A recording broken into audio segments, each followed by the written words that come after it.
Hi friends, welcome back to our channel. So ಇವತ್ತು ನಾನು ಈವ್ನಿಂಗಿಂದ ವ್ಲಾಗ್ನ ಸ್ಟಾರ್ಟ್ ಮಾಡ್ಕೊಂಡಿದ್ದೀನಿ. ಈಗ ವಾಕಿಂಗ್ ಹೋಗಿ ಬಂದೆ, ಹಾಗೆ ಟಾಮಿನ ಕೂಡ ವಾಕಿಂಗ್ ಕರ್ಕೊಂಡು ಹೋಗಿ ಬಂದೆ. ಸೊ ಅಲ್ಲಿ ಕಟ್ಟಾಕಿದ್ದೀನಿ ನೋಡಿ. ಅಲ್ಲಿ ಕೂತ್ಕೊಂಡು ರೋಡಲ್ಲಿ ಹೋಗಿ ಬರ್ತಾ ಇರ್ತಾರಲ್ವ, ಸೊ ಅವ್ರನ್ನ ನೋಡ್ಕೊಂಡಿರುತ್ತೆ. ಸೊ ಈಗ ಸಾಯಂಕಾಲಕ್ಕೆ ಡಿನ್ನರ್ ಬಂದು ಚಿಕನ್ ಬಿರಿಯಾನಿ ಮಾಡೋಣ ಅಂದ್ಕೊಂಡಿದ್ದೀನಿ. ಹಾಗೆ ಮೀನು ಕೂಡ ತಗೊಬನ್ನಿ ಅಂತ ಹೇಳಿದೆ. ಬರ್ತಾ ಅವರು ತಗೊಂಡು ಬರ್ತಾರೆ ಮೀನು. ಸೊ ಇದು ಫ್ರೈ ಮಾಡಿಕೊಂಡು ಚಿಕನ್ ಬಿರಿಯಾನಿ ಮಾಡ್ಕೊಳ್ಳೋಣ. ಸೊ ಫ್ರೆಂಡ್ಸ್, ಹಾಗೆ ಈ ವಿಡಿಯೋ ಪೂರ್ತಿನ ನೋಡಿ. ಹಾಗೆ ಯಾರೆಲ್ಲ ಸಬ್ಸ್ಕ್ರೈಬ್ ಮಾಡ್ಕೊತೀರಾ ನೋಡ್ತಾ ಇದ್ದೀರೋ ಎಲ್ಲರೂ ಸಬ್ಸ್ಕ್ರೈಬ್ ಮಾಡ್ಕೊಳ್ಳಿ ಮತ್ತು ವಿಡಿಯೋನ ನೋಡಿ ಸಪೋರ್ಟ್ ಮಾಡಿ ಅಂತ ಕೇಳ್ಕೊತೀನಿ. ಸೊ ಈ ವಿಡಿಯೋ ಪೂರ್ತಿ ನೋಡಿ, ಇಷ್ಟ ಆಗುತ್ತೆ ನಿಮಗೆ. ಇಷ್ಟ ಆದರೆ ಪ್ಲೀಸ್ ಒಂದು ಲೈಕ್ ಮಾಡಿ, ಹಾಗೆ ಕಾಮೆಂಟ್ನ ಮಾಡೋದು ಮರಿಬೇಡಿ. ಸೊ ಈಗ ಬನ್ನಿ, ಚಿಕನ್ದು ಮ್ಯಾರಿನೇಟ್ ಮಾಡಿ ಇಟ್ಟಿದ್ದೀನಿ, ನೋಡಿಸ್ತೀನಿ. ಫ್ರೆಂಡ್ಸ್, ಈಗ ನೋಡ್ತಾ ಇರ್ಬೋದು, ಚಿಕನ್ನ ಮ್ಯಾರಿನೇಟ್ ಮಾಡಿ ಇಟ್ಟಿದ್ದೀನಿ, ಎಲ್ಲ ಮಸಾಲೆ ಹಾಕಿ ಇಟ್ಟಿದ್ದೀನಿ. ಇದು ಒಂದು 2 hours ಅಥವಾ ನಮ್ಗೆ ಟೈಮ್ ಇದ್ದರೆ ಒಂದು 5 hours ಇಟ್ಟರೆ ತುಂಬಾ ಚೆನ್ನಾಗಿರುತ್ತೆ, ಹಾಗೆ ಟೇಸ್ಟಿಯಾಗಿ ಕೂಡ ಇರುತ್ತೆ. ಸೊ ನಾನು 5 ಗಂಟೆಗೇನೋ ಮ್ಯಾರಿನೇಟ್ ಮಾಡಿಟ್ಟಿದ್ದೀನಿ. ಇನ್ನು 7 o'clock ಅದು ನೆನೆಗೆ ಬಿಡ್ತೀನಿ. ತುಂಬಾ ಟೇಸ್ಟಿಯಾಗಿರುತ್ತೆ. ಈ ರೀತಿ ಮಾಡಿ ನೋಡಿ, ತುಂಬಾ ಚೆನ್ನಾಗಿರುತ್ತೆ. ಹಾಗೆ ದಂಕಿ ವಾವ್, ನೋಡ್ತಾ ಇದ್ರೆ ತುಂಬಾ ಬಾಯಲ್ಲಿ ನೀರು ಹೊತ್ತೈತೆ. ತುಂಬಾ ಚೆನ್ನಾಗಿರುತ್ತೆ. ಒಂದ್ಸರಿ ನೀವು ಕೂಡ ಟ್ರೈ ಮಾಡಿ. ಟಾಮಿ, ಆನ್ ಮಾಡ್ತಿದ್ದೆ ನೀನು? ಏನು ಮಾಡ್ತಿದ್ದೆ ಟಾಮಿ? ಹಾಂ, ಓಯ್ ಟಾಮಿ, ಓಯ್. ಫ್ರೆಂಡ್ಸ್, ಈಗ ಟಾಮಿ ಜೊತೆ ಸ್ವಲ್ಪ ಆಟ ಆಡಿಕೊಂಡು, ಅದು ಬೇರೆ ಸಪ್ಪೆಯಾಗಿತ್ತು, ಯಾಕೆಂದರೆ ಹೊಟ್ಟೆ ಒಳ ಆಗುತ್ತೆ ಅವಾಗವಾಗ, ಅದಕ್ಕೆ ಸಿರಪ್ ಹಾಕಬೇಕು. ಸೊ ಸಿರಪ್ ತಂದಿದ್ದೀನಿ, ಅದು ಹಾಕೋಕ್ಕೆ ಸಿರಿಂಜ್ ಇಲ್ಲ, ಅದಕ್ಕೋಸ್ಕರ ಇಟ್ಟಿದ್ದೀನಿ. ನೋಡ್ಬೋದು ಎಷ್ಟು ಆ್ಯಕ್ಟಿವ್ ಆಗಿರುತ್ತೆ ಟಾಮಿ, ಬಟ್ ಇವತ್ತು ತುಂಬಾ ಡಲ್ಲಾಗಿ ಇದ್ಬಿಟ್ಟಿದೆ. ಅದಕ್ಕೋಸ್ಕರ ಸ್ವಲ್ಪ ತರಿಸ್ಬಿಟ್ಟು ವಾಕಿಂಗ್ ಕರ್ಕೊಂಡು ಹೋಗಿ ಮತ್ತೆ ಇಲ್ಲಿ ಕಟ್ಟಾಕ್ತೀನಿ. ರೋಡಲ್ಲಿ ಹೋಗಿ ಬರ್ತಾ ಇರ್ತಾರಲ್ವ, ಅವನ್ನ ನೋಡ್ಕೊಂಡಿರುತ್ತೆ. ಹಾಗೆ ನಾಯಿಗಳು ಕೂಡ ಬರ್ತಾ ಇರುತ್ತಲ್ವ, ಅವನ್ನ ನೋಡ್ಕೊತಾ ಇರುತ್ತೆ. ಸೊ ನಮ್ಮ ಲಕ್ಕಿ ಬರ್ತಾರಲ್ವ, ಅವ್ರಿಗೋಸ್ಕರ ಕೂಡ ವೆಯ್ಟ್ ಮಾಡ್ತಾ ಇರುತ್ತೆ. ಸಾಯಂಕಾಲ ಆದರೆ ಸಾಕು, ಅವ್ರು ಬರೋವರೆಗೂ, ನಮ್ಮ ಮನೆಯವ್ರು ಬರೋವರೆಗೂ ಟಾಮಿ ನೋಡ್ತಾನೆ ಇರುತ್ತೆ. ಅವ್ರು ಬಂದಮೇಲೆ ಹೋಗಿ ಆರಾಮಾಗಿ ಮಲ್ಕೊಳ್ಳುತ್ತೆ ಅದು. ಈಗ ನೋಡ್ತಾ ಇರ್ಬೋದು, ದಾಸವಾಳ ಹೂವು ಆಯ್ತಲ್ವಾ, ಸೊ ಅದನ್ನು ಕಿತ್ಕೊಂಡು ಬಂದಿದ್ದೆ ಪಾರ್ಕ್ಗೆ ಹೋದಾಗ. ಇದನ್ನು ನೀಟಾಗಿ ಮೇಲೆ ಒಂಥರ ಇದು ಬಂದಿರುತ್ತಲ್ಲ, ಬೀಜ ಟೈಪು, ಸೊ ಅದನ್ನು ತೆಗೆದುಬಿಟ್ಟು ಮತ್ತು ತೊಟ್ಟು ಕೂಡ ತೆಗೆದುಬಿಟ್ಟು ಈ ರೀತಿ ಎಳೆ ಬೇರೆ ಬೇರೆ ಮಾಡಿಬಿಟ್ಟು ತೊಳೆದು ಇಟ್ಟಿದ್ದೀನಿ. ಈಗ ಕುದಿಲಿಕ್ಕೆ ನೀರು ಇಟ್ಟಿದ್ದೀನಿ ನೋಡಿ. ಆ ಒಂದು ಕುದಿಯೋ ನೀರಿಗೆ ಈ ಒಂದು ಹೂವು ಹಾಕ್ಬಿಡೋದು, ಟೀ ಮಾಡ್ಕೊಳ್ಳೋದು. ತುಂಬಾ ಒಳ್ಳೆಯದು, ಬೆಳಗ್ಗೆ ಈವ್ನಿಂಗ್ ಆ ಥರ ಕುಡಿದ್ರೆ ತುಂಬಾ ಒಳ್ಳೆಯದು. ಈ ರೀತಿ ಕುದಿಸ್ಕೊಂಡ್ಬಿಟ್ಟು ಇದಕ್ಕೆ ಲೆಮನ್ನು ಮತ್ತು ಹನಿ ಹಾಕ್ಕೊಂಡು ಕುಡಿದ್ರೆ ಒಳ್ಳೆಯದು.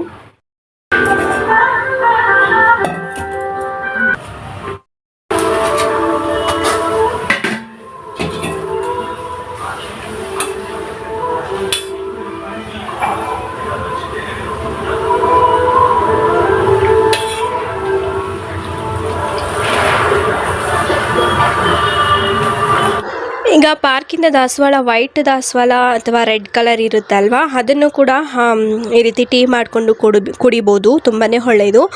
ನಾನು ಅದಕ್ಕೆ ಜೇನುತುಪ್ಪ ಸ್ವಲ್ಪ ಹಾಕಿ ಒಂದು ಅರ್ಧ ಸ್ಪೂನಷ್ಟು ಜೇನುತುಪ್ಪ ಹಾಕ್ತಾಯಿದ್ದೀನಿ. ನೀವು ಬೇಕಂದರೆ ನಿಂಬೆ ರಸ ಕೂಡ ಹಾಕ್ಕೋಬೋದು. ನಾನು ನಿಂಬೆ ರಸ ಹಾಕ್ಕೊತ ಇಲ್ಲ, ಬರೀ ಜೇನುತುಪ್ಪ ಅಥವಾ ಬೆಲ್ಲ, ಸಕ್ಕರೆ ಕೂಡ ಹಾಕ್ಕೊಂಡು ಕುಡಿಬೋದು. ತುಂಬಾ ಚೆನ್ನಾಗಿರುತ್ತೆ, ತುಂಬ ಚೆನ್ನಾಗಿದೆ ಟೇಸ್ಟ್ ಮಾತ್ರ. ಒಂದ್ಸರಿ ದಾಸವಾಳ ಹೂವು ಇದ್ದರೆ ನೀವು ಕೂಡ ಟ್ರೈ ಮಾಡಿ, ತುಂಬಾ ಚೆನ್ನಾಗಿರುತ್ತೆ. ಆ್ಯಂಡ್ ಆರೋಗ್ಯಕ್ಕೂ ತುಂಬಾ ಒಳ್ಳೆಯದು. ಮಾರ್ನಿಂಗ್ ಟೈಮ್ ಕುಡಿದ್ರೆ ಇನ್ನೂ ತುಂಬಾ ಒಳ್ಳೆಯದು.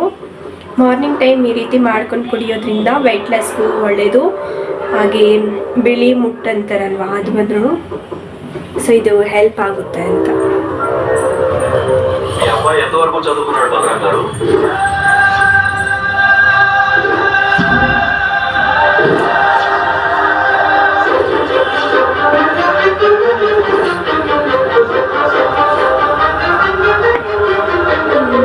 ಸೂಪರ್ ಆಗಿದೆ.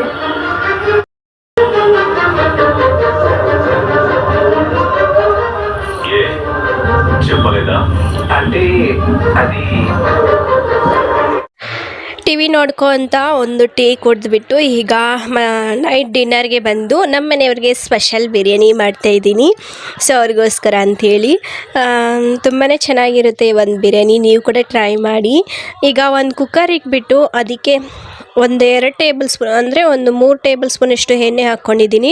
ಜೊತೆಗೆ ಸಾಸಿವೆ ಮತ್ತು ಕರಿಬೇವು, ಇದು ಸ್ಪೈಸಸ್ ಇರುತ್ತಲ್ವ, ಪಲಾವ್ ಎಲೆ, ಸೋಂಪು ಕಾಳು, ಚಕ್ಕೆ, ಲವಂಗ ಇದೆಲ್ಲ ಹಾಕ್ಕೊಂಡಿದ್ದೀನಿ. ಕಲ್ಸಕ್ಕರೆ ಹೂವು ಎಲ್ಲ ಕೂಡ ಹಾಕ್ಕೊಂಡಿದ್ದೀನಿ. ನಂತರ ಈರುಳ್ಳಿ ಮತ್ತು ಕರಿಬೇವನ್ನ ಕೂಡ ಹಾಕಿ ಚೆನ್ನಾಗಿ ಫ್ರೈ ಮಾಡ್ಕೊತಾ ಇದ್ದೀನಿ. ಬ್ರೌನ್ ಕಲರ್ ಬರೋವರೆಗೂ ಆನಿಯನ್ನು ಈ ರೀತಿ ಫ್ರೈ ಮಾಡ್ಕೋಬೇಕಾಗುತ್ತೆ. ಈ ರೀತಿ ಫ್ರೈ ಮಾಡ್ಕೊಳ್ಳೋದ್ರಿಂದ ತುಂಬಾ ಟೇಸ್ಟಿಯಾಗಿ ಕೂಡ ಇರುತ್ತೆ. ನಂತರ ಮ್ಯಾರಿನೇಟ್ ಮಾಡಿ ಇಟ್ಟಿದ್ದೆ ಅಲ್ವಾ ಚಿಕನು, ಸೊ ಅದನ್ನು ಹಾಕ್ತಾಯಿದ್ದೀನಿ. ತುಂಬ ಈಸಿಯಾಗಿ ಆಗಿಬಿಡುತ್ತೆ, ಜಾಸ್ತಿ ಟೈಮ್ ಕೂಡ ತಗೊಳ್ಳಲ್ಲ ಈ ರೀತಿ ಮಾಡಿಕೊಂಡ್ರೆ. ಒಂದ್ಸರಿ ನೀವು ಕೂಡ ಟ್ರೈ ಮಾಡಿ ನೋಡಿ, ತುಂಬಾ ಚೆನ್ನಾಗಿರುತ್ತೆ. ನಂತರ ನೋಡಿ ಈಗ ಚಿಕನ್ ಹಾಕಿಬಿಟ್ಟು ಚೆನ್ನಾಗಿ ಮಿಕ್ಸ್ ಮಾಡಿಬಿಟ್ಟು ಲೈಟ್ನ ಕ್ಲೋಸ್ ಮಾಡಿದ್ದೀನಿ, ಚೆನ್ನಾಗಿ ಬೇಯುತ್ತೆ ಅನ್ನೋಕ್ಕೋಸ್ಕರ. ಈಗ ತೆಗೆದು ನೋಡ್ತಾ ಇದ್ದೀನಿ ನೋಡಿ, ಕಲರ್ ಚೇಂಜ್ ಆಗಿದೆ. ಎಲ್ಲ ಮಸಾಲೆ ಹಾಕಿಬಿಟ್ಟಿರ್ತೀವಲ್ಲ ಒಟ್ಟಿಗೆ, ಬೇಗನೆ ಆಗಿಬಿಡುತ್ತೆ. ಚೆನ್ನಾಗಿ ಫ್ರೈ ಮಾಡ್ಕೋಬೇಕು. ನಾವು ಎಣ್ಣೆಯಲ್ಲಿ ಎಷ್ಟು ಚೆನ್ನಾಗಿ ಫ್ರೈ ಮಾಡ್ಕೊತೀವೋ ಅಷ್ಟು ಚೆನ್ನಾಗಿರುತ್ತೆ ಚಿಕನು. ನಂತರ ಈಗ 2 ಲೋಟ ಅಕ್ಕಿಗೆ 4 ಲೋಟ ನೀರನ್ನ ಹಾಕ್ತಾಯಿದ್ದೀನಿ.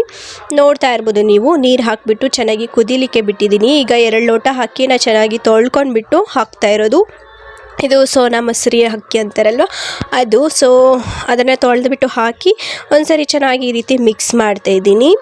ಹಾಗೆ ಉಪ್ಪು ಖಾರ ಎಲ್ಲ ಸರಿ ಹೋಗಿದೆಯಾ ಇಲ್ವಾ ಅಂತ ನೋಡಿಬಿಟ್ಟು ನಂತರ ಲಿಡ್ನ ಕ್ಲೋಸ್ ಮಾಡಿ ವಿಸಿಲ್ಗೆ ಇಕ್ತಾಯಿದ್ದೀನಿ. 1-2 ವಿಸಿಲ್ ಇಕ್ಕೊಂಡ್ರೆ ಸರಿ ಹೋಗುತ್ತೆ. ನಂತರ ಫಿಶ್ ತಗೊಂಡು ಬರೋಕ್ಕೆ ಹೇಳಿದ್ನಲ್ವ, ಅದನ್ನು ಕೂಡ ತಗೊಂಡು ಬಂದರು. ಸೊ ಅದಕ್ಕೆ ಈಗ ಮಸಾಲೆ ರೆಡಿ ಮಾಡ್ತಾಯಿದ್ದೀನಿ. ಫಿಶ್ದು ಮಸಾಲೆ ಇರುತ್ತಲ್ವ ಫ್ರೈದು, ಅದು ಹಾಕ್ಕೊತಾ ಇದ್ದೀನಿ. ನಂತರ ಒಂದು ಅರ್ಧ ಟೇಬಲ್ ಸ್ಪೂನಷ್ಟು ಜೀರಿಗೆ ಪುಡಿ, ನಂತರ ಧನಿಯಾ ಪುಡಿ, ಅಚ್ಚದ ಖಾರದ ಪುಡಿ, ಅರಿಶಿನ, ಉಪ್ಪು ಹಾಕ್ಕೊಂಡಿದ್ದೀನಿ ರುಚಿಗೆ ತಕ್ಕಷ್ಟು. ಈಗ ಫಿಶ್ ಫ್ರೈ ಮಸಾಲೆ ಇರುತ್ತಲ್ವ, ಒಂದು ಪ್ಯಾಕೆಟ್ ಫುಲ್ ಹಾಕ್ಕೊಂಡಿದ್ದೀನಿ. ನಂತರ ಚೆನ್ನಾಗಿ ಮಿಕ್ಸ್ ಮಾಡಿಬಿಟ್ಟು ನೀರು ಹಾಕಿ ಈ ರೀತಿ ಚೆನ್ನಾಗಿ ಮಿಕ್ಸ್ ಮಾಡ್ಕೊಂಡ್ಬಿಟ್ಟು ಫಿಶ್ನ ತೊಳ್ಕೊಂಡು ಬಿಟ್ಟಿದ್ದೀನಿ. ಚೆನ್ನಾಗಿ ಅವರೇ ತೊಳೆದು ಕೊಡ್ತಾರೆ. ಒಂದು ಸರಿ ನಾವು ನೀಟಾಗಿ ತೊಳೆದ್ಬಿಟ್ಟು ಈ ರೀತಿ ಕಟ್ ಮಾಡಿ ಕೊಟ್ಟಿರ್ತಾರಲ್ವ, ಅದಕ್ಕೆ ಮಸಾಲೆ ಹಚ್ತಾ ಇದ್ದೀನಿ ನೋಡಿ. ಸೊ ಈ ರೀತಿ ನೀಟಾಗಿ ಅಪ್ಲೈ ಮಾಡಬೇಕು ಫಿಶ್ಗೆ.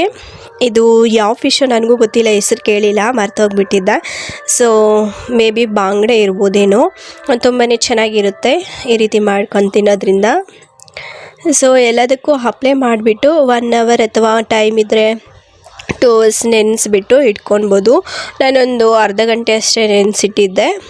ಅದಾದ ನಂತರ ವಿಸಿಲ್ ಕೂಡ ಬಂದಾಯಿತು. ವಿಸಿಲ್ ತಣ್ಣಗಾದ್ಮೇಲೆ ತೆಗೆದು ನೋಡ್ತಾ ಇದ್ದೀನಿ ನೋಡಿ, ಬಿರಿಯಾನಿ ಎಷ್ಟು ಚೆನ್ನಾಗಿ ಬಂದಿದೆ ಅಂಥೇಳಿ. ತುಂಬಾ ಘಮ ಬರ್ತಾಯಿತ್ತು, ಚೆನ್ನಾಗಿ ಬಂದಿದೆ. ಬೇಗನೆ ಆಗಿಬಿಡುತ್ತೆ ಈ ಒಂದು ಬಿರಿಯಾನಿ, ಏಕೆಂದರೆ ಮಸಾಲೆ ಎಲ್ಲ ಚಿಕನ್ಗೆ ಹಾಕಿಬಿಟ್ಟು ಮ್ಯಾರಿನೇಟ್ ಮಾಡೋಕ್ಕೆ ಇಟ್ಟಿರ್ತೀವಲ್ಲ, ಆದಷ್ಟು ಬೇಗ ಆಗಿಬಿಡುತ್ತೆ. ಬರೀ ಒಗ್ಗರಣೆ ಹಾಕ್ಕೊಂಡ್ರೆ ಬಿರಿಯಾನಿ ರೆಡಿ ಆಗಿಬಿಡುತ್ತೆ. ಸೊ ಈ ಒಂದು ಮೆಥಡಲ್ಲಿ ನೀವು ಕೂಡ ಒಂದ್ಸರಿ ಟ್ರೈ ಮಾಡಿ. ಸೊ ಈಗ ಹಾಗೆ ಲಿಡ್ನ ಕ್ಲೋಸ್ ಮಾಡಿ ಇಟ್ಟಿದ್ದೀನಿ, ಬಿಸಿ ಆರೋಗ್ಬಿಡುತ್ತೆ ಅನ್ನೋಕ್ಕೋಸ್ಕರ. ಈಗ ಫಿಶ್ ಫ್ರೈ ಮಾಡ್ತಾಯಿದ್ದೀನಿ ನೋಡಿ. ಒಂದು ಬಾಣಲಿ ತಗೊಂಡು ಅದಕ್ಕೆ 2 ಟೇಬಲ್ ಸ್ಪೂನಷ್ಟು ಆಯಿಲ್ ಹಾಕ್ಕೊಂಡು, ಆಯಿಲ್ ಚೆನ್ನಾಗಿ ಬಿಸಿ ಆದಮೇಲೆ ಫಿಶ್ನ ನಾನು ಮ್ಯಾರಿನೇಟ್ ಮಾಡಿ ಇಟ್ಕೊಂಡಿದ್ನಲ್ವ, ಅದನ್ನು ಹಾಕ್ತಾಯಿದ್ದೀನಿ ನೋಡಿ. ಇದನ್ನು ಚೆನ್ನಾಗಿ ರೋಸ್ಟ್ ಮಾಡ್ಕೋಬೇಕು ಆಯಿಲಲ್ಲಿ. ಜಾಸ್ತಿ ಆಯಿಲ್ ಏನೂ ಹಾಕ್ತಾಯಿಲ್ಲ, ಬೇಕಂದರೆ ಎಣ್ಣೆಯಲ್ಲಿ ಕೂಡ ಕರಿಬೋದು ಕಬಾಬ್ ಥರ, ತುಂಬಾ ಚೆನ್ನಾಗಿರುತ್ತೆ. ನಾನು ಸ್ವಲ್ಪ ಎಣ್ಣೆ ಹಾಕ್ಕೊಂಡು ಈ ರೀತಿ ಫ್ರೈ ಮಾಡ್ಕೊತಾ ಇದ್ದೀನಿ. ಟವಾದಲ್ಲಿ ಮಾಡ್ಕೋಬೋದು, ಬಟ್ ನಾನು ಟವಾದಲ್ಲಿ ಮಾಡ್ತಾಯಿಲ್ಲ, ಬಾಣಲಿಲಿ ಮಾಡ್ತಾಯಿದ್ದೀನಿ. ಈ ರೀತಿ ಕ್ಲೋಸ್ ಮಾಡಿಬಿಟ್ಟು ಒಂದು 10 ಮಿನಿಟ್ಸ್ ಆಗಿ ಬಿಡ್ತೀನಿ ನೋಡಿ. ಚೆನ್ನಾಗಿ ಬೆಂದಿರುತ್ತೆ ಫಿಶ್ ಒಳಗಡೆ ಎಲ್ಲ. ಇದು ನೆನೆದ್ರೆ ತುಂಬಾ ಟೇಸ್ಟಿಯಾಗಿರುತ್ತೆ. ನನಗೆ ಎಷ್ಟೊಂದು ಟೈಮ್ ಇದ್ದಿಲ್ಲ, ಊಟದ ಟೈಮ್ ಆಗಿಬಿಟ್ಟಿತ್ತಲ್ವ, ಅದಕ್ಕೋಸ್ಕರ ಬೇಗನೆ ಈ ರೀತಿ ಫ್ರೈ ಮಾಡ್ಕೊಂಡು ಬಿಡ್ತಾಯಿದ್ದೀನಿ. 4 ಫಿಶ್ ತಗೊಂಡು ಬಂದಿದ್ರಲ್ವ, ಅದನ್ನು 2 ಫಿಶ್ ಬಂದು ನಮ್ಮ ಪಕ್ಕದ ಮನೆಯವ್ರಿಗೆ ಕೊಟ್ಬಿಟ್ಟೆ. ಇನ್ನೆರಡು ನಾವು ತಿನ್ಕೊಂಡ್ವಿ, ಅವರೊಂದು ನಾನೊಂದು, ಮತ್ತು ಬಿರಿಯಾನಿ ಮಾಡಿದ್ನಲ್ವ ಅವೆರಡು ಕೂಡ ತಿನ್ಕೊಂಡ್ವಿ ನೋಡಿ. ಈಗ ಸರ್ವ್ ಮಾಡ್ತಾಯಿದ್ದೀನಿ. ತುಂಬಾ ಚೆನ್ನಾಗಿ ಬಂದಿತ್ತು ಬಿರಿಯಾನಿ. ನಂತರ ನೋಡ್ತಾ ಇರ್ಬೋದು, ಈಗ ಸರ್ವ್ ಮಾಡ್ಕೊಂಡ್ಬಿಟ್ಟು ಅದಕ್ಕೆ ಈರುಳ್ಳಿ ಮತ್ತು ಸೌತೆಕಾಯಿನ ಕೂಡ ಇಟ್ಟಿದೆ ಸೈಡ್ಗೆ. ನಂತರ ಒಂದು ಫಿಶ್ ಹಾಕ್ಕೊಂಡಿದ್ದೀನಿ. ಇದು ನನಗೆ ಸೊ ಇಷ್ಟ ಆಯಿತು ಅಂದ್ಕೊತಾ ಇದ್ದೀನಿ ಬಿರಿಯಾನಿ. ಫ್ರೆಂಡ್ಸ್, ಈಗ ತಿನ್ಕೊಂಡು ಬರ್ತೀವಿ ಮತ್ತು ಇದು ಮಾರ್ನಿಂಗಿಂದ ಕಂಟಿನ್ಯೂ ಮಾಡ್ತೀನಿ. ಸೊ ಮಾರ್ನಿಂಗ್ ಆದಮೇಲೆ ನೋಡಿ ಒಂದು ಡ್ರಿಂಕ್ನ ಕುಡಿತೀವಿ ಇಬ್ಬರು ಕೂಡ ಸೇರಿ. ಅದಕ್ಕೆ ಬೀಟ್ರೋಟ್, ಕ್ಯಾರೆಟ್ ಮತ್ತು ಬೆಟ್ಟದ ನೆಲ್ಲಿಕಾಯಿ ಇರುತ್ತಲ್ವ ಅದು ಹಾಕ್ಕೊಂಡಿದ್ದೀನಿ. ಇದು ಬೇಕಂದರೆ ಹಾಕ್ಕೋಬೋದು, ಇಲ್ಲಾಂದರೆ ಸಪ್ರೇಟಾಗಿ ಕರಿಬೇವು, ಪುದೀನ ಸೊಪ್ಪು, ಶುಂಠಿ ಇದೆಲ್ಲ ಹಾಕ್ಕೊಂಡು ಸಪ್ರೇಟಾಗಿ ಮಾಡ್ಕೋಬೋದು. ನಮ್ಮ ಮನೆಯವರಿಗೆ ಅದರಲ್ಲೇ ಹಾಕಿಬಿಡು ಅಂತ ಹೇಳಿದ್ರು, ಅದಕ್ಕೋಸ್ಕರ ಅದರಲ್ಲೇ ಹಾಕಿಬಿಟ್ಟು ಜ್ಯೂಸ್ ಮಾಡ್ತಾಯಿದ್ದೀನಿ. ಕ್ಯಾರೆಟ್ ಒಂದು ಅರ್ಧ ಮತ್ತು ಬೀಟ್ರೋಟ್ ಒಂದು ಅರ್ಧ, ಒಂದು ಬೆಟ್ಟದ ನೆಲ್ಲಿಕಾಯಿ ಹಾಕಿಬಿಟ್ಟು ಜ್ಯೂಸ್ ಮಾಡ್ಕೊತಾ ಇದ್ದೀನಿ. ಇದು ವೆಯ್ಟ್ ಲಾಸ್ಗೆ ತುಂಬಾ ಒಳ್ಳೆಯದಾಗುತ್ತೆ ಡ್ರಿಂಕ್ ಕುಡಿಯೋದ್ರಿಂದ. ಹಾಗೆ ರಕ್ತ ಏನಾದರೂ ಕಡಿಮೆ ಇದ್ದರೆ ರಕ್ತ ಕೂಡ ಇಂಪ್ರೂವ್ ಆಗುತ್ತೆ. ಸೊ ಅದಕ್ಕೋಸ್ಕರ ಈ ರೀತಿ ಡೈಲಿ ಕುಡಿದ್ರೆ ತುಂಬಾ ಒಳ್ಳೆಯದು ಆರೋಗ್ಯಕ್ಕೆ. ಅದಕ್ಕೋಸ್ಕರ ನನಗೊಂದು ಲೋಟ, ಅವ್ರಿಗೊಂದು ಲೋಟ ಮಾಡ್ಕೊಂಡಿದ್ದೀನಿ. ಈ ವಿಡಿಯೋ ಇಷ್ಟ ಆಗಿದ್ದರೆ ಪ್ಲೀಸ್ ಲೈಕ್ ಮಾಡಿ, ಹಾಗೆ ಶೇರ್ ಮಾಡಿ, ಸಬ್ಸ್ಕ್ರೈಬ್ ಮಾಡಿ, ಹಾಗೆ ಬೆಲ್ಲೈಕನ್ ಒತ್ತಿ. ನನ್ನ ಮುಂದಿನ ನೋಟಿಫಿಕೇಷನ್ ನಿಮಗೆ ಬರುತ್ತೆ ಮುಂದಿನ ವಿಡಿಯೋದಲ್ಲಿ. ಫ್ರೆಂಡ್ಸ್, ಮುಂದಿನ ವಿಡಿಯೋದಲ್ಲಿ ಸಿಗೋಣ. ಅಲ್ಲಿವರೆಗೂ ಬಾಯ್ ಬಾಯ್, ಟೇಕ್ ಕೇರ್ ಫ್ರೆಂಡ್ಸ್.